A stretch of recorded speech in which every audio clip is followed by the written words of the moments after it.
Hi everyone, I'm Lisa Allen, your host for HGTV's series of Community Champions. Despite the distresses COVID-19 has put on all our communities, we are witnessing a universal generosity from financial donations to volunteering to those who are just sharing their expertise that might support someone else getting back on track. At HGTV, our focus is always on you, our community, and during this pandemic, there's nothing different. We are highlighting extraordinary people who are making up our great community all across the state and basically telling the story of what the best of humanity looks like during a difficult time. Thank you for watching and stay safe.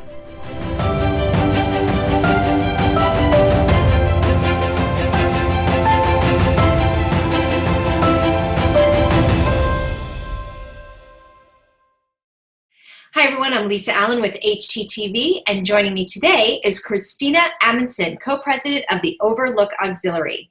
The Auxiliary is an all-volunteer organization that has been a critical support to Overlook Medical Center and their needs of their healthcare workers, especially during COVID-19. Thank you so much for joining me, Christina. Thank you for having us. It's always great to get some news out about our good work.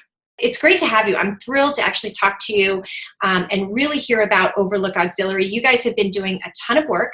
So for the viewers, why don't you talk a little bit about what is the mission of the Overlook Auxiliary and what work have you been doing, especially since the pandemic? Well, in a nutshell, our mission is twofold. On one level, we do something that we call creative fundraising, and we'll talk about that a little bit later. The other piece of it is really hands-on volunteering and service. The Auxiliary was created in 1916, literally during the Spanish influenza and World War I. And the premise of the 16 community-minded ladies, as we like to refer to them, was that a strong local hospital really made our community stronger, and they really felt strong enough about it that they invested their personal funds, threw their hands and hearts into it, and they would do things like change the linens and wash bandages at home. It was a time when there was, nurses did more physical work in terms of the operations of the hospital than perhaps, we give them credit for. And these women who weren't trained as nurses because of the war and the Spanish influenza need just stepped in and did what they could to make it happen. So the original one building over the years has become a campus, and it's now one of the top 50 hospitals, I'm glad to say, in the whole nation, and we're very proud of that effort. Mm-hmm. The Auxiliary tries to maintain this twofold stool, if you would, the fundraising and the volunteering, and we believe that there's synergy in that, and that by volunteering we're more aware of the needs of the hospital, and we can choose which part of the hospital we can volunteer with. So we do things like, we did things like hold oncology teas. We made blankets for people receiving treatment in oncology. We also would make puppets for children receiving treatment in pediatrics. And then traditionally, we have funded nursing scholarships and funded the purchase of particular pieces of equipment, and even helped redo rooms and departments at the hospital. So over the years, we have contributed literally millions of dollars to the campus at Overlook. But more importantly, the focus has been patient care as opposed to capital growth of the hospital structure itself. Right. So, that's interesting. How did you pivot and help during the COVID pandemic? Because the reason why you and I actually started talking is because I was seeing these amazing signs appearing around our neighborhoods, and I'm curious if you would talk about that fundraiser and other work that you've been doing. Well, that falls under the category of creative fundraising that we talked about. So our members do get involved in these crazy ideas, and we talk about them. It creates a lot of fun to try to come up with a way to support them. And the framework of the Auxiliary helps to make it happen. So for instance, in the context of the signs, a couple of friends of one of our members came up and said, listen, we have relatives in Italy. They're doing this rainbow in their windows that literally says everything will be okay. What can we do over here? And so we were talking about that during one of our many check-in calls. And she said, I'd love to be able to do some sort of a fundraiser around that, some sort of a sign campaign. And at that very moment, we had just heard from, participation during our Overlook board calls that there was a need for this sterilization machine. So we all talked about it, and literally in the spirit of a weekend, we had artwork submitted by children because we wanted to keep it at a very sort of fundamental, hopeful level. We came up with a quote, the hope and gratitude, basically beats any virus. And we came up with a way to literally get that thing printed and out to everybody. So, we thought maybe we'd sell maybe 120, 200 signs. We've sold over 3,300 and in over 50 communities. We created a movement. We really feel we did. People can't help but be cheered up by those signs because they're so childlike and the premise is so simple, really.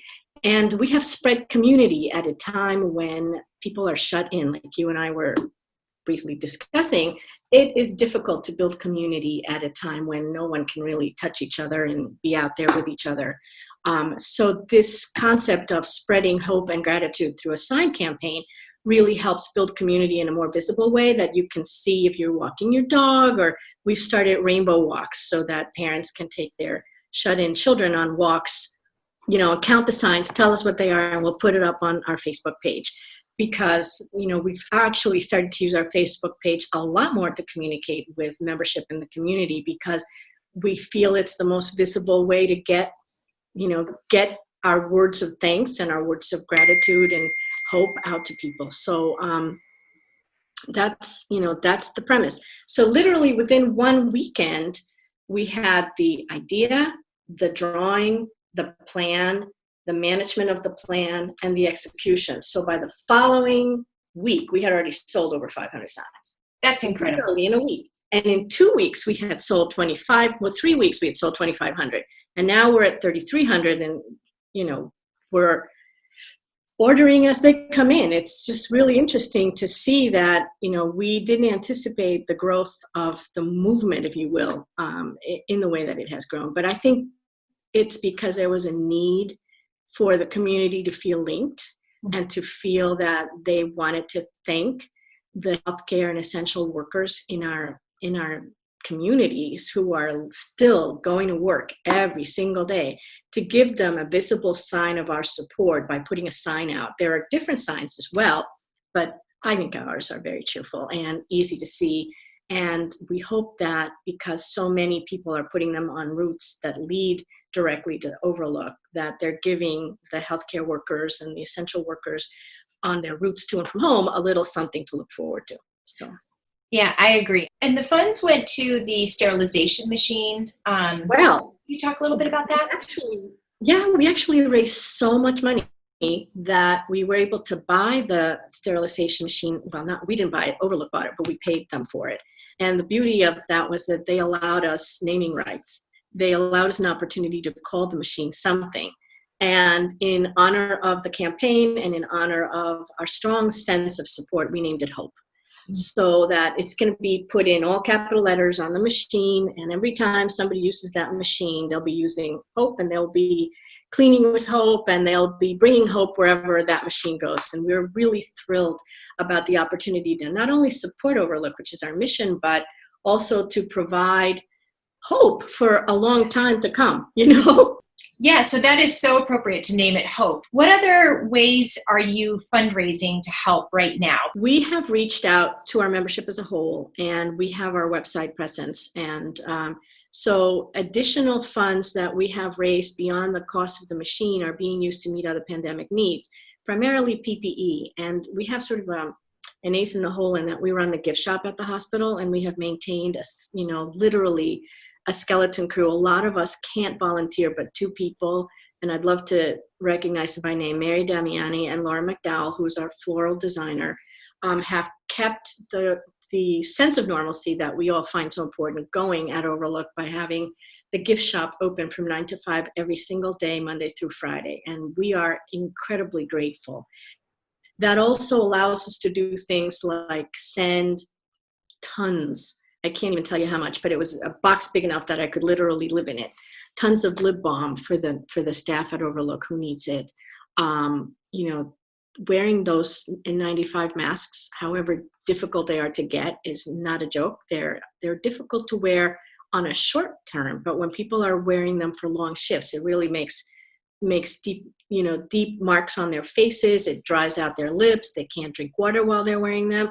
It is a hard thing to do, just to wear that equipment. So we have not only bought some equipment and delivered that through the gift shop, but we've also gotten some hand lotion thanks to our friends at the Grand Summit Hotel. And we have, worked with people like Adams and Madam to make headbands. And there's a gentleman who's printing ear savers, I think they're called, that they can be put on top of the ear so that the elastic doesn't cut into it. There's a young man named David Shunk who lives right on your street, as a matter of fact, who is amazing. And he prints with a 3D printer. He prints, shields for the workers at Overlook to use, doctors, nurses, whomever. So, I think the biggest gift of this process has been the outpouring of community support, because it's just so emotional for me to think about all these people coming out of the woodwork, bipartisanship, community support is an incredible, lovely thing to see at a time when we literally cannot really leave our houses without, something to cover us up, so we can't even be recognized. What are the immediate needs right now? I know you've raised a lot of money, but how can people still help? Do you need help? Yeah, sure. There continues to be a need for PPE, personal protection equipment. We had a great outpouring in the community for surgical masks, the simpler double-sided mask that pleat. We are trying to recruit people to make scrub hats and headbands, which help cover the face and shield the face when you're wearing masks and other harder to wear equipment. One of our big volunteer efforts is to go around and pick up the work of other people, because we realize that people are home and they can't really get them to us. So every week there is a run and a bunch of us participate, and we go as far as we have to go to pick up whatever it has been made for that week. And it's all, so socially distanced. So we will ring a few minutes before or text a few minutes before we arrive. It gets put outside, then we pick it up, then we text that we've got it. So that, there's a sense of freedom from contagion, even though stuff is actually getting to the hospital that week. And that's great, because you can see that there is value to your efforts, even though you're working alone on a dining room chair, making endless amounts of scrub hats or whatever. It's being used and it's being gratefully acknowledged by the nurses. And we had a company, Tebow, which makes beautiful fabrics and wallpapers, make the most gorgeous collection of cheerful, surgical masks and headbands. It was wonderful. And Adams and Madam is doing some right now. So we also worked with a wedding dress designer and maker here in Summit, Sandra Diaz, whose I guess shop is right near City Hall. And she gave us a big lift when we actually paid her to make about 500 masks at the beginning, when they were very much needed. So we're so grateful for all the people who have shifted gears and pivoted to just meet the need, much like other industries are doing now. So I find that phenomenal. The pivot that people have made just to make sure that we are getting through this together as a community. And I really believe that your organization, I love the hope and gratitude, is more contagious than a virus. I know I keep coming back to that, but it really embodies the spirit of our community. One question I have for you, I know you've lived in Summit a long time, and there are a lot of great words you can describe Summit. But now that we've gone through the COVID and you've seen our community in a very different light, what are 3 words, adjectives, how you would describe Summit? Well, I bet you thought I was going to say hope first, but I'm actually going to say resilient, because our community is very good at coming together and supporting each other. And I've seen the leadership that our mayor and council have provided in being able to continue to provide needed services at a time when there is no normal. And so they've come up with ways to make appointments, way to get to the transfer station, in a socially distant way. And they've also come up with ways of providing services through email and phone and whatever while we are home. So resilient would be number one. Obviously optimistic. We are filled with hope. We are always hopefully looking for the resolution, a way forward, a way to continue to grow despite the fact that it's dismal out there. And I'm happy to note on that end that the last Tap Into report showed that our incidences of infection were flat. So that is good. And I guess the last word would have to be thankful. Going back to the Hope and Gratitude campaign, we realize the effort that people make to do what they have to do to support our community. And we are really grateful for each other, for our families, for what we can do. It's a difficult time when we've had family members that we haven't seen for a while. I know I miss my mom personally. She is great, but she's 92 and she's just not the same on Zoom. She's waves and kisses. It's difficult not to be able to have events and host people and have fun in the traditional way, but we just keep going, and we are able somehow to acknowledge that we are thankful for each other, and we try to provide that support. I guess so. That would be it: resilient, optimistic, and thankful, which is kind of hope and gratitude all rolled up into one. Absolutely. I love that. That's a hierarchy of gratitude.